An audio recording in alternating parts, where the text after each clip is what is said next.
సహోదరి సహోదరులు, మనం అస్తమాను ఫోన్ చేస్తే చిరాకు పడేవాళ్ళు ఉంటారు. అస్తమాను మనం సహాయం కోసం చేయి చేస్తే చిరాకు పడేవాళ్ళు ఉంటారు. అస్తమాను ఒక ఇంటికి వెళుతూ ఉంటే చిరాకు పడేవాళ్ళు ఉంటారు. కానీ నువ్వు ఎన్నిసార్లు పిలిచినా, ఎన్నిసార్లు ప్రార్థన చేసినా ఒక్కసారి కూడా చిరాకు పడని దేవుడు ఎవరైనా ఉన్నారు అంటే అది నా ప్రభు అయిన యేసుక్రీస్తు. నువ్వు అర్ధరాత్రి ఆయనతో మాట్లాడినా నీ మాటలు వింటాడు. నువ్వు ఉదయమే లేచి మాట్లాడినా ఆయన నీ మాటలు వింటారు. కొన్నిసార్లు బహుగా ప్రేమించే వ్యక్తి, బహుగా నమ్మే వ్యక్తి నువ్వు ఫోన్ చేస్తే ఎత్తకపోవచ్చు, వాళ్ళు బిజీగా ఉండొచ్చు, లేదా ఫోన్ స్విచ్ ఆఫ్ చేసి ఉండొచ్చు.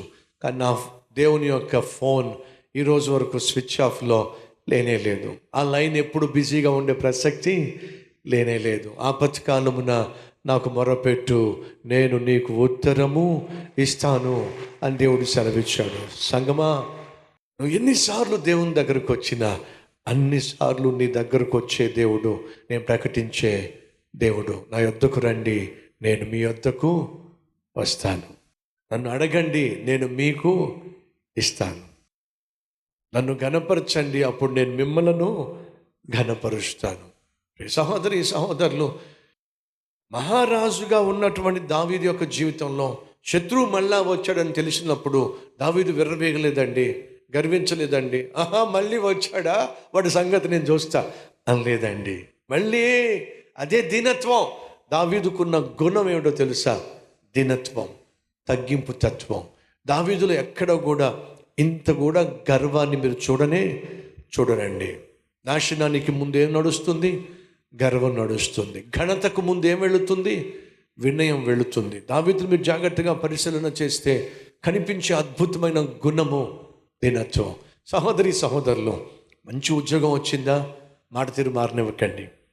దేవుడు మిమ్మల్ని దీవించి మీ స్థితిగతులను స్థిమితపరిచాడా, ప్రవర్తనలో మార్పు రానివ్వకండి, పద్ధతుల్లో మార్పు రానివ్వకండి, పలకరింపులో మార్పు రానివ్వకండి. ప్రేమ కలిగే ఉండండి, పరిశుద్ధత కలిగే ఉండండి, ప్రార్థనా జీవితాన్ని కాపాడుకోండి. దావీదు మళ్ళీ వెళ్ళి దేవుణ్ణి కలుసుకున్నాడు. అయ్యా, మళ్ళీ వచ్చాడు శత్రువైన ఫిలిష్తీయులు, నన్ను ఏం చేయమంటావు? అప్పుడు దేవుడు చెప్పింది ఏంటో తెలుసా? నేను వస్తున్నాను, ఆగో. ఏమంటున్నాడు? నేను వస్తున్నాను, ఆగో. శత్రువైన ఫిలిష్తీయులు వచ్చారని చెప్పేసి నువ్వు గబగబా వెళ్ళిపోతావేమో, వెళ్ళొద్దు, నేను వచ్చేదాకా ఆగో. ఓ భక్తుడు ఈ విధంగా ప్రార్థన చేశాడండి, ప్రభువా, నీకంటే ముందుగా నన్ను వెళ్ళనివ్వద్దయ్యా, దారి తప్పిపోతానేమో. నీ వెనకాల నన్ను రమ్మని చెప్పొద్దయ్యా, ఒకవేళ నేను విడిచిపెట్టి వేరే దారిలో వెళ్ళిపోతానేమో. ముందు వెళ్ళనివ్వద్దు, వెనక రానివ్వద్దు. జీవితాంతం నీ ప్రక్కనే నడిచేటటువంటి భాగ్యము నాకు దయచేయి నాయనా.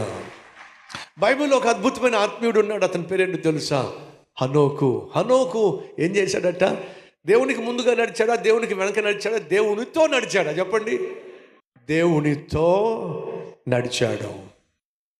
యెహోవా అంటున్నాడు, ఆగు, వెళ్తూ కానీ ఆగు, నేను వస్తున్నా, నువ్వు నాతోనే రా. దేవుణ్ణి కలిశాడండి దావీదు. ఆ తర్వాత దేవునితోనే నడిచాడండి దావీదు. నీ జీవితంలో, నా జీవితంలో విజయం సాధించాలి అంటే మనం ఎవరితో నడవాలి చెప్పండి? గట్టి చెప్పండి. దేవునితో నడవాలి. మర్చిపోకండి, మీ జీవితంలో ఎప్పుడైనా విజయం సాధించారనుకోండి, ఆహా విజయం సాధించా అని నువ్వు అనుకొని రాత్రి నిద్రపోయేసరికి సెల్ ఫోన్లో కొత్త మెసేజ్ వచ్చి ఉంటుంది. ఏమిటి? కొత్త సమస్య.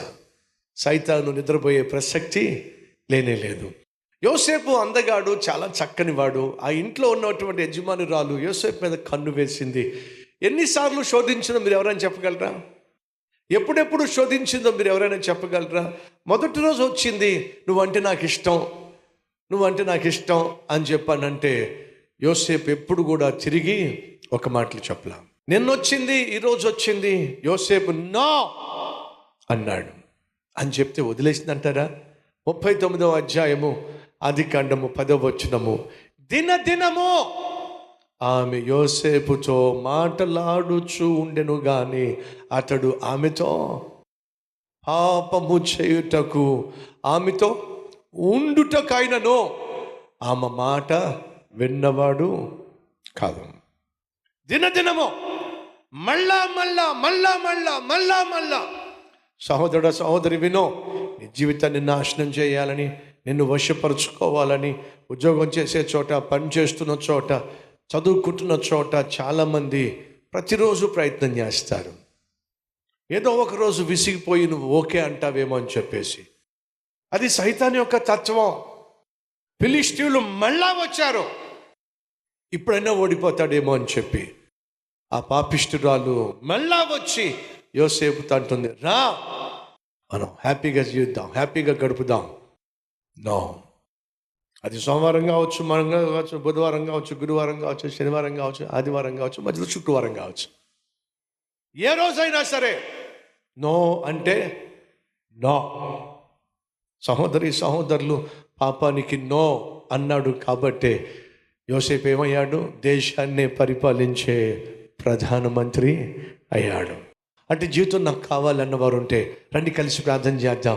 ప్రభువుని అడుగుదాం, ప్రభువా నిన్ను కలిసే మనసు నాకు దయచేయ్యా, నీతో నడిచే హృదయం నాకు దయచేయ్యా, నువ్వు చెప్పినట్టుగా చేసేటటువంటి తత్వం నాకు దయచేయ్యా, ఫలితంగా గెలిచేటటువంటి ఆత్మీయత నాకు దయచేయి ప్రభువా.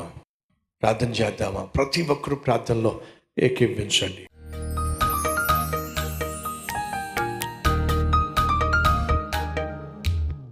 మహాపరిశుద్ధుడు అయిన ప్రభు అయిన తండ్రి, నీకు వందనాలు, స్తుతులు, స్తోత్రాలయ్యా.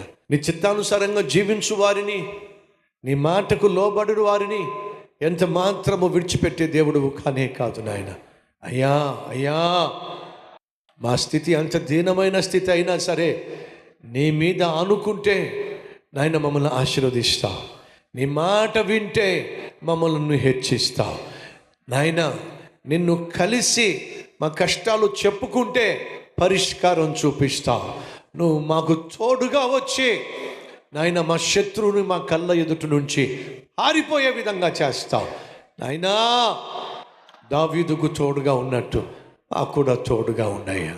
దావీదు మాటి మాటికి నిన్ను కలుసుకొని తన కష్టాన్ని చెప్పుకున్నట్టు ప్రార్థించే హృదయం మాకు దయచేయ్యా నాయన.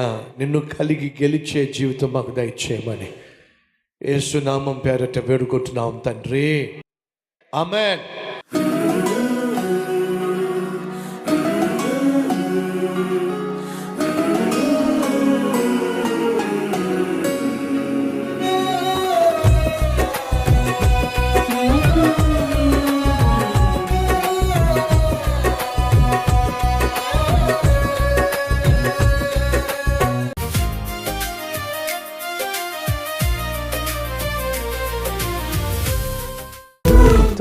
డైలీ డివోషన్ మీకు ఆశీర్వాదకరంగా ఉంటే 10 మందికి షేర్ చేయండి, లైక్ చేయండి, అలాగే ఖచ్చితంగా కామెంట్ పెట్టండి.